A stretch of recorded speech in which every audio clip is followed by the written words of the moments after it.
నమస్తే, welcome to VTV. Senior political analyst Jagdev గారితో ఉన్నాం. అసలు తెలంగాణలో ఏం జరుగుతోంది ఏంటి అనే అంశాల మీద చర్చించేందుకు. సార్ నమస్తే. నమస్తే అమ్మా. ఎలా ఉన్నారు సార్? బాగున్నానమ్మా. సార్, ఇప్పుడు ప్రస్తుతం మొన్నటిదాకా కాంగ్రెస్ పార్టీ, బీఆర్ఎస్ ఇట్లా అంటున్న టైంలో తెలంగాణలో రీసెంట్గా తీన్మార్ మల్లన్న ఆఫీస్పై దాడి, గన్మెన్ కాల్పులు, దీని గురించి ఏంటి సార్ అసలు డీటెయిల్స్? యాక్చువల్గా తీన్మార్ మల్లన్న అని ఆయన ఒక ఛానల్లో ఆ తీన్మార్ ప్రోగ్రామ్కి చేసేవారు ఆయన. సో దాంతో బాగా ఫెమిలియర్ అయ్యారు. ఆ ఛానల్ బహుశా ఇప్పుడు ప్రస్తావించచ్చో లేదో అందరికీ తెలిసిన ఛానల్, అది మీ ఛానల్ లాగే ఉంటుంది, వీతోనే ఉంటుంది ఆ ఛానల్. సో ఆ తర్వాత ఆయన ఎందుకో కానీ సొంతంగా ఒక క్యూ న్యూస్ అని ఏదో పెట్టుకున్నారు. దాని ద్వారా చాలా వరకు ప్రశ్నించడం, especially BRS alias TRS, BRS టీఆర్ఎస్ని మీదే టార్గెట్ చేస్తూ కేసీఆర్ గారి మీద కానీ కేటీఆర్ గారి మీద కానీ మొత్తం బీఆర్ఎస్ శ్రేణులకు సంబంధించి కూడా ఎప్పటికప్పుడు టార్గెట్ చేస్తూనే ఉండేవారు. బాగా ఇది ఫెమిలియర్ అయ్యారు. ఆ తర్వాత ఆయనకి మీద కూడా రకరకాల కొన్ని అరెస్టులు అవి జరిగాయి. తర్వాత కొన్ని ఇబ్బందులు పడ్డారు. బట్ రాజకీయ కక్ష అనుకోవచ్చు, లేదా మితిమీరిన స్టేట్మెంట్స్ కూడా అవ్వచ్చు. జనరల్గా ఒక రాజకీయ ఇప్పుడు కొత్త పుంతలు తొక్కింది 2019 తర్వాత నుంచి మీరు చూస్తే. అంటే తెలంగాణలో 2018 మనకి ఆంధ్రప్రదేశ్కి తెలంగాణకి హార్డ్లీ ఒక 5-6 మంత్స్ గ్యాప్ కదా ఎలక్షన్స్లో. సో కేసీఆర్ గారు రెండోసారి గవర్నమెంట్ ఫామ్ చేసినప్పుడు ఆయనే అత్యుత్సాహంతో ముందుగా ఎలక్షన్స్ డిక్లేర్ చేశారు, రాజీనామా చేసి. అది 2018 నవంబర్ నుంచి స్టార్ట్ అయింది. సో అట్లాగా ఈ 18 తర్వాత వచ్చే రాజకీయాలన్నీ చూస్తే ఈ ఎక్స్ట్రాడినరీ స్టేట్మెంట్స్, నోటుకొచ్చినట్టుగా మాట్లాడడము, పర్సనల్గా అబ్యూజ్ చేయడం కూడా మనం చూసాం. అది తీన్మార్ మల్లన్న కూడా ఈ తెలంగాణలో ఉండే యాక్సెంట్ ద్వారా ముఖ్యమంత్రి స్థాయిలో ఉన్న వ్యక్తిని కూడా నువ్వేం చేసినావు, ఇలా చేసినావు అన్నట్టుగా మాట్లాడి చూపించడం. ఆయనతో పాటు ఇంకొక మిత్రుడు కూడా ఉంటాడు, ఆయన్ని అడుగుతుంటే ఈయన జవాబు చెప్పడం, ఒక స్క్రీన్ మీద ఎక్స్ప్లెయిన్ చేయడం, ఎక్కడెక్కడ మీ కుటుంబ సభ్యులే ఉన్నారు, మొత్తం మీ కుటుంబం. అంటే కేసీఆర్ గారికి రాజకీయ పరంగా ఉన్న చిన్న విమర్శ ఏంటంటే పరమైన పార్టీ అని కూడా ఒక విమర్శ ఉంది. అంటే కేటీఆర్ గారు, కవిత గారు, హరీష్ రావు గారు, తర్వాత ఆయన ఎవరు ఎంపీ, ఆయన ఒకరు, రకరకాలుగా ఉన్నారు కాబట్టి.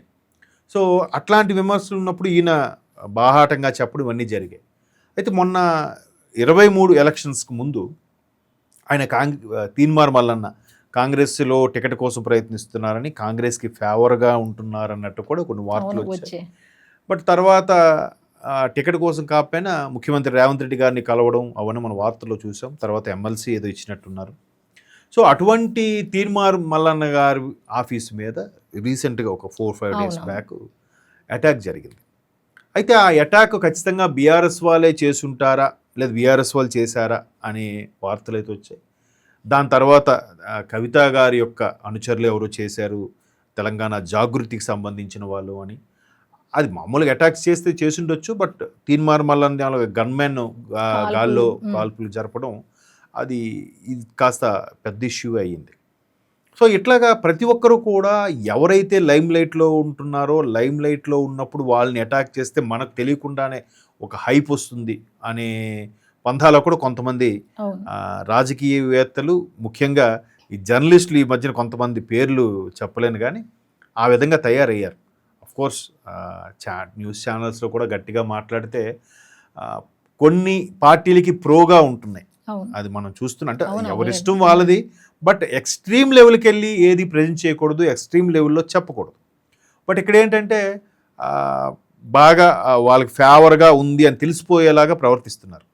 అది ప్రవర్తించడం అనేది కరెక్ట్ పద్ధతి కాదు. బట్ దానికి మనం అలవాటు పడిపోయాం. ఇప్పుడు మళ్ళీ చూడండి, ఇప్పుడు మీ యూట్యూబ్ ఛానల్స్లో కూడా ఏదైనా ఒక వార్త ప్రచారం చేశారంటే ఎవరైనా అది చూసి ఫాలో అయితే వెంటనే వాడు ఫలానా కవిత గారు వాళ్ళు వెళ్ళి అటాక్ చేశారట అని అడుగుతున్నారు. చూసారా, క్లారిటీ క్లియర్గా యూట్యూబ్ ఛానల్లో చూపించినా కూడా చేసిందట కదా, సమంత విడాకులు తీసుకుందట కదా, పవన్ కళ్యాణ్ 3వ భార్యని వదిలేసి 4వ భార్యని చేసుకున్నాడట కదా, అనే కబుర్లు ఎప్పుడైతే వచ్చాయో జనాలకి దీని మీద ఉన్న న్యూస్ మీద ఉన్న ఒక విల్లింగ్ పోతుందని కదా అర్థం. ఆల్రెడీ కొంత జర్నలిజం మీద కూడా కొంత చెడు వార్తలు వస్తున్నాయి. అరే వీళ్ళు అమ్ముడుపోయారని, వాళ్ళకి వీళ్ళు ఇదైపోయారని. అంతెందుకమ్మా, రీసెంట్గా ఒక సుప్రీంకోర్టు జస్టిస్ దాని మీద కూడా ఇప్పుడు నడుస్తుంది కదా, అది అవిశ్వాస తీర్మానం సంథింగ్ లాంటిది ఏదో పార్లమెంట్లో కూడా ఇంకా ఎంపీలు ఒక 100 మంది ఎంపీలు ఏదో సంతకం చేస్తే ఇంకా ఆయన తొలగిస్తారట. సో అట్లాగా న్యాయమూర్తుల మీద కూడా ఎలిగేషన్స్ వస్తున్నప్పుడు జర్నలిస్టులు పాత్రికేయుల మీద రావడం ఆశ్చర్యపడక్కర్లేదు. బట్ అలాంటి సందర్భాల్లో తీన్మార్ మల్లన్న లాంటి వ్యక్తులు కేసీఆర్ గారిని కానీ లేదా బీఆర్ఎస్ నాయకులు కానీ ఎక్స్ట్రీమ్ లెవెల్కి వెళ్ళి దూషించారని కొన్ని రకాల పరుష పదజాలాలు అయితే కొన్ని సందర్భాల్లో వాడారు. నేను కూడా కొన్ని వీడియోలో చూశాను. బట్ ఒక పార్టీ అండతోనో లేదంటే మాది గవర్నమెంట్ ఉందన్న ఉద్దేశంతోనో కొంచెం మాట్లాడుతున్నాడు కూడా అర్థమైంది. దానికి చాలామంది బాగా హర్ట్ అయ్యి అటాక్ చేసిన వాళ్ళు అయితే అయి ఉండొచ్చు. ఇప్పుడు ఇదే ఆంధ్రప్రదేశ్లో గట్రా తీసుకుంటే చాలా గత 5 ఏళ్ళలో చూసుకుంటే ఎవడే కనీసం ఒక గవర్నమెంట్ ఉద్యోగం వచ్చిన స్టేట్మెంట్ ఇచ్చిన వాడిని అరెస్ట్ చేసేసే పరిస్థితి ఉండేది వైసీపీ ప్రభుత్వంలో. ఒకవేళ వీళ్ళ మీద అటాక్స్ చేస్తే ఏది టీడీపీ పార్టీ ఆఫీస్ మీద కానీ చంద్రబాబు నాయుడు గారి ఇంటి మీద కానీ అటాక్స్ చేసినప్పుడు దానికి అప్పటి ముఖ్యమంత్రిగా ఉన్న జగన్మోహన్ రెడ్డి గారు ఇచ్చిన స్టేట్మెంట్ ఏదో తెలుసా? అవును, నా అభిమానులు వాళ్ళు హర్ట్ అయ్యారు, నన్ను అనడం వల్ల హర్ట్ అయ్యారు కాబట్టి వాళ్ళు ఏదైనా చేస్తారు. అంటే దాన్ని చూడండి ఎలా సమర్థించి అంత ఇదిగా, అంటే నన్ను ఎవడేం చేయలేడు, ఇంకా రాబోయే 30 ఏళ్ళు నేనే ముఖ్యమంత్రిని అనే మీమాంసలు ఉండిపోయాడు ఆయన ఇప్పటికీ. అందుకే జగన్మోహన్ రెడ్డి గారు అంతగా బయటికి రాలేకపోతున్నారేమో అనిపిస్తుంది నాకు. సో ఇక్కడ కూడా నెక్స్ట్ 3వ సారి కూడా కేసీఆర్ గారే వస్తారు అంటే ఇంకెందుకంటే ఒకవేళ వచ్చినా టీఆర్ఎస్ఏ ఫస్ట్ ప్రయారిటీ ఉంటుంది, సెకండ్ థర్డ్ ఆప్షన్లో సెకండ్ బీజేపీ, థర్డ్ కాంగ్రెస్గా ఉంటుందని కూడా కేటీఆర్ గారు చాలా సందర్భాల్లో చాలా ఇంటర్వ్యూలో కూడా చెప్పారు. ఎలక్షన్స్ ముందు, మొన్న 23 ఎలక్షన్స్ ముందు ఒక్కసారి అనూహ్యంగా థర్డ్ ప్లేస్లో ఉన్న కాంగ్రెస్ ఈరోజు గవర్నమెంట్ ఫామ్ చేస్తే ఎలా ఉంటుందో ఒకసారి ఊహించండి. అంటే వాళ్ళకి తెలియకుండానే కొన్ని అవమానాలు అయితే పడుంటారుగా. 3వ స్థానంలో ఉన్న కాంగ్రెస్ ఏదైతే ఎందుకు ముందు నుంచి తెలంగాణ ప్రకటించింది కాంగ్రెస్, సోనియమ్మ ఇచ్చారు, పెద్దమ్మ సోనియమ్మ, చిన్నమ్మ సుష్మా స్వరాజ్, అఫ్కోర్స్ ఇప్పుడు ఆవిడ మన మధ్య లేరు. వీళ్ళిద్దరు సహకారంతోనే తెలంగాణ వచ్చింది. ఒకవేళ తెలంగాణ మీరు ప్రకటిస్తే ఈ టీఆర్ఎస్ అనేది కాంగ్రెస్లో విలీనం చేస్తాం, లేదా ఒక దళితుడు ముఖ్యమంత్రిగా చేస్తాం అని చెప్పి ఎన్నో చెప్పారు కదా. సో అవేవి జరగపోయేసరికి ఇట్లాంటి కొంతమంది మల్లన్న గారు లాంటి వాళ్ళు బాగా తెర మీదకి వచ్చారు, ఫైట్ చేశారు. మొత్తం మీద వాళ్ళ ఫైట్స్ ఫలితమో రేవంత్ రెడ్డి గారి నాయకత్వ ఫలితమో గవర్నమెంట్ అయితే ఫామ్ అయింది. సో ఫామ్ అయిన తర్వాత గవర్నమెంట్ లేనప్పుడే అంత ఓపెన్గా మాట్లాడగలిగింది. ఇప్పుడు గవర్నమెంట్ వచ్చాక ఇంకా మాట్లాడరా, ఇంకొంచెం ఫోర్స్గా మాట్లాడతారు. మేబీ జాగృతికి సంబంధించిన కవిత గారికి సంబంధించిన వాళ్ళు అనాలా, లేదంటే జగన్మోహన్ రెడ్డి గారు అన్నట్టుగా అభిమానులు ఎవరైనా అయిండొచ్చు కూడా, క్లారిటీ లేదు. సో ఇప్పుడు కవిత గారి అనుచరులు ఎందుకు రియాక్ట్ అవ్వాల్సి వచ్చింది అయ్యారు అని అంటే అక్కడ కూడా మళ్ళీ ఇంకొక భాష్యం చెప్తారు. ఎట్లా అంటే ఈ మధ్యకాలంలో కేసీఆర్ తర్వాత నెక్స్ట్ ఎవరంటే కేటీఆర్ గారి పేరే వినిపిస్తుంది, కవిత గారి పేరు వినిపించట్లేదు. కవిత గారు కేటీఆర్ గారు నెక్స్ట్ స్థానంలో ఉండడానికి ఆవిడ అంగీకరించట్లేదు కాబట్టి ఆవిడ కొత్తగా లేఖలు ఇవన్నీ కూడా బయటపెడుతున్నారు. సో ఆవిడంటూ ఒక ఓన్ ఐడెంటిటీ ప్రూవ్ చేసుకోవడం కోసమే ఈ విధంగా మల్లన్న ఆఫీస్ మీద అటాక్స్ చేసుండొచ్చు అని కూడా వాళ్ళు కొత్త భాషను చెప్తున్నారు. అంటే చాలామంది విశ్లేషకులు అలా చెప్తుంటారు. అంటే అలా కూడా అయ్యుండొచ్చు, అంటే ఎవరికి అర్థమైంది దాన్ని ఆ విధంగా వాళ్ళు అనలైజ్ చేసి చెప్తారు.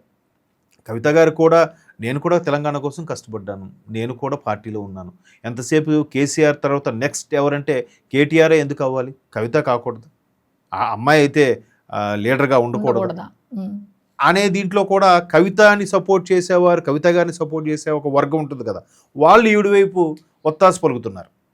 సో అక్కడ అంతర్గతంగా అక్కడే కొన్ని ఇబ్బందికర పరిస్థితులు ఉన్నాయని కూడా కొన్ని వార్తలు ఉన్నాయి. బట్ బయటికి రావట్లేదు. ఎప్పుడో కేసీఆర్ గారికి కవిత గారు లేఖ రాయాల్సిన అవసరం ఏముంది? తండ్రితో అంత చనువుగా ఉన్నప్పుడు, పర్సనల్గా కలిసినప్పుడు, మీటింగ్ పెట్టినప్పుడు మాట్లాడొచ్చు కదా. బహిరంగ లేఖ రాయాల్సిన అవసరం ఏమొచ్చింది? ఆమె ఒక 2 months బ్యాక్ ఆ బహిరంగ లేఖ విషయం ఏదో ఒకటి తెర మీదకి వచ్చింది. నేను అసలు బయట పెట్టలేదు, ఎవరు బయట పెట్టారంటే ఆవిడ. ఎవరు తెలియకుండా ఎట్లా బయటకు వచ్చింది అంటే అందులోనే కోవర్ట్లు ఉన్నారా? ఇలా రకరకాలుగా ఇవన్నీ ఏంటంటే ఎక్కడైనా సరే రాజకీయ మనుగడ కోసం, రాజకీయ ఆధిపత్యం కోసం ఇట్లాంటి రకరకాలు వస్తూ ఉంటాయి. అంటే ఇవి ఇలాగ వచ్చినన్ని రోజులు, ఇలాగా మనకు వినిపిస్తున్న రోజులు తప్పేమీ లేదు. కానీ పర్సనల్ అటాక్స్ చేసుకోవద్దు. వ్యక్తిత్వ హననం అనేది తప్పు. నీకు చేతనైతే రాజకీయ పరంగా పోరాడు. నేను పోరాడు ఏదని చెయ్యి నువ్వు అట్లా చేయిస్తావు ఈ పథకాలు ఇవ్వలేకపోయావు నువ్వు అలాంటి స్కామ్లు అక్కడ డబ్బులు తినేసావు ఎక్కడ ఇలా చేసావు ప్రజలకు ఇచ్చిన మాట తప్పావు నువ్వు మోసం చేసావు ప్రజలకి ఇవన్నీ చెప్పు అంతేగాని నువ్వు రెండో భర్తలతో ఉన్నావు నువ్వు 3 పెళ్ళిళ్ళు చేసుకున్నావు ఇవి తప్పు. పవన్ కళ్యాణ్ గారిని చూసారా ఆయన ప్రశ్నించిన ప్రతిసారి కూడా అటువైపు ఫ్యామిలీ వైపు వెళ్తారు అది తప్పు. అది నీకు అడుగుతున్న ప్రశ్నకి కరెక్ట్ జవాబు చెప్పు ఎయిటివాడు నోరు ముయించు నాకు మేము చేస్తాం అంతేగాని దానికి చేతకాక పర్సనల్గా వెళ్తున్నారు. సో ఇక్కడ కూడా కొన్ని రకాలుగా పర్సనల్ అబ్యూజ్ స్టేట్మెంట్స్ ఇవ్వడం కొంతమంది హట్ అవ్వడం దాన్ని అటాక్ అంటారా లేకపోతే ఇంకోటి అంటారో తెలియదు మొత్తానికి జరిగింది. దాని మీద ఇప్పుడు మరి పూర్తి స్థాయిలో విశ్లేషణ అదే దాని ఇన్వెస్టిగేషన్ అయ్యాక ఎవరు మనుషులు ఏంటి అనేది కూడా క్లారిటీ రావాలి.